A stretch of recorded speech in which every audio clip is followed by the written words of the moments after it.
We're just gonna keep it super laid back today. Not really, it's gonna be hard. Got my high school quarterback, Pete, back again. Pete, say what's up. QB Pete, my name's QB Pete, Yes, P-E-T-E. QB Pete back in the building. So we're gonna hit this training session. Come on, let's do it.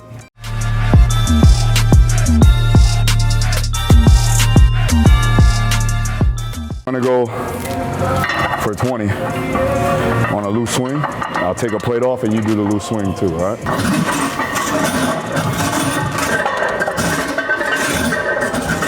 Say it again. What I got? Yeah, he got hand ropes. Not hamstrings, hand ropes. And ropes. That's very true, son.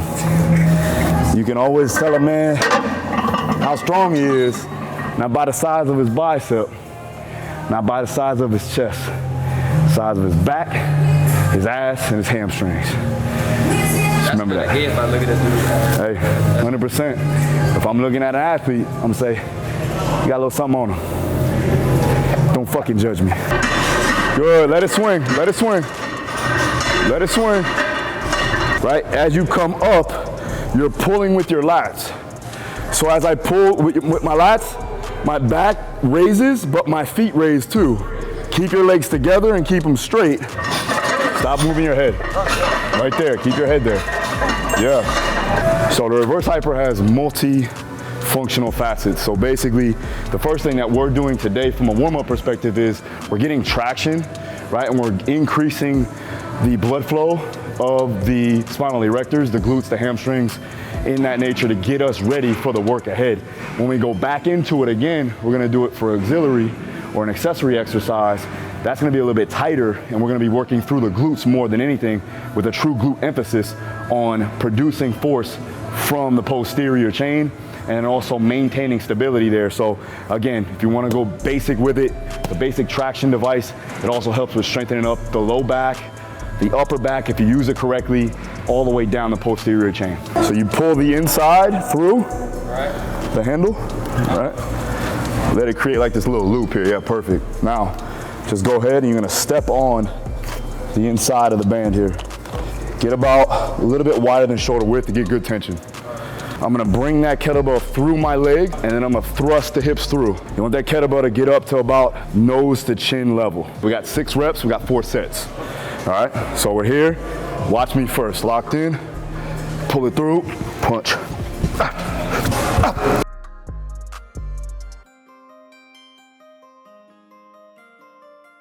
Pop your hips. Stand straight up. Yeah, don't be no bitch on camera now, let's go. Good, toes into the ground. Come on. Good. So right now with the band tension, I'm getting accommodated resistance at the top. You guys know I love bands. Rubber band man. Shout out to T.I. You know what T.I. is? Yes, sir. All right, perfect. We're all right. We okay, we okay.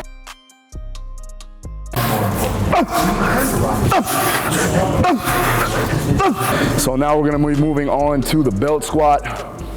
We're gonna go 3 sets of 5. We're gonna do 2 warm-up sets, a set of 10 and a set of 8.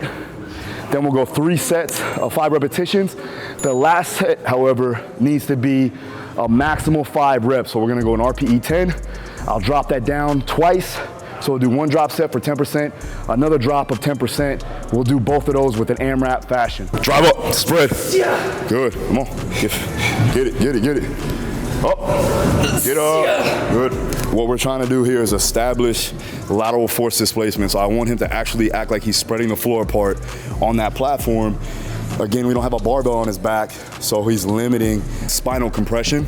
Right, and we're getting a little bit of hip traction there in a closed chain. I know it sounds counterproductive, but at the end of the day, what we're trying to do is alleviate the stress off the low back, again, and work on getting strong in the legs, and also correct his form without having to do it with a barbell on his back.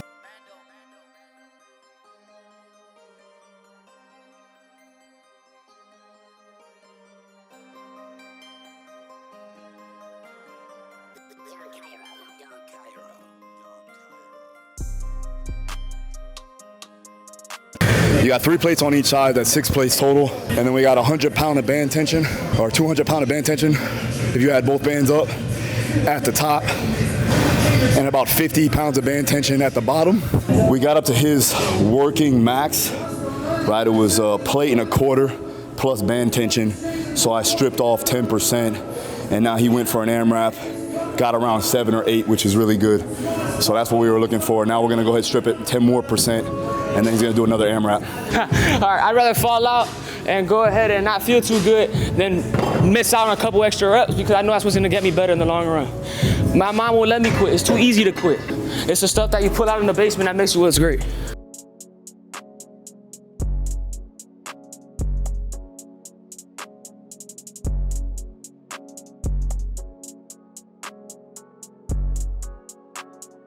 So we got rear foot elevated split squats.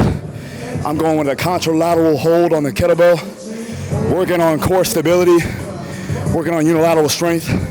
I like to work in unilateral movements, especially after a bilateral movement, so I can balance it out, making sure that I'm still being athletic. And then for my knee, it's really good, especially for that slower eccentric or building up that muscle, building up that strength in those ranges.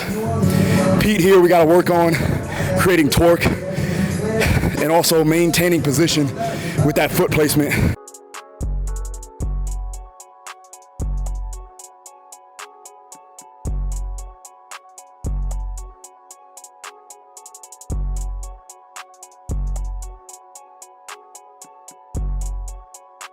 So now we're switching it up on the reverse hyper. Now we're gonna go tighter swing, working on glute emphasis. Again, I'm making sure that I'm not releasing it totally underneath me. I'm still maintaining tension all the way through the entire movement. And we're gonna do some flexion with the band standing abs. So we're basically gonna do a standing ab crunch or pull down, whatever you wanna call it. But I'm basically rounding out the spine, abs tight. The band is light enough and it's not gonna cause damage to the spine.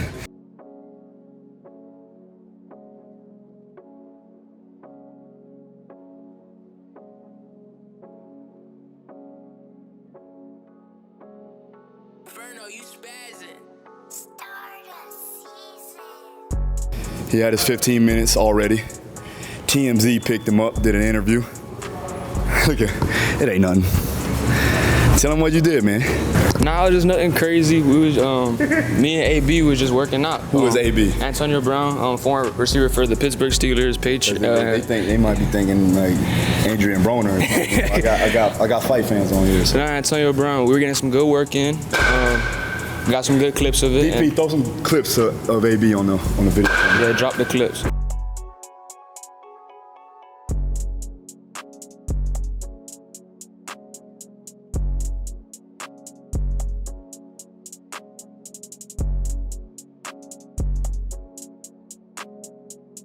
And you throwing to him, so he must be all right. He might be all right. It's all right. Yeah, the quarterback got a little bit to do with it. All right, so now what we're doing is we're doing a little bit of lactic capacity training right here with the sled drag or sled pushes. We're going 2 plates now, up the incline for 20 yards, down the incline for 20 yards with minimal rest. So we're looking at a 1-to-1 work to rest ratio, me and him going back and forth. All right, guys, so that's a wrap. Finished off with the sleds. Wanted to make sure I got some conditioning in. Knee felt okay going uphill.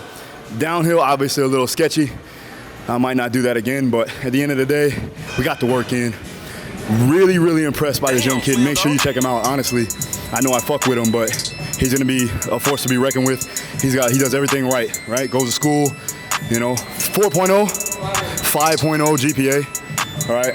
And he's already got offers to go to D1 school, so be on the lookout for this kid. Again, thanks again for watching. If you have any questions, you know what to do. Hit the comments down below. Again, let me know if you want to see me train some more. I'm going to be doing more training videos, especially with my athletes, making sure that I still got it. And we'll keep this thing going. Make sure you subscribe, make sure you notification, so you know when my videos come out. And I'll see you again next time. Hold on 1 second. Peace.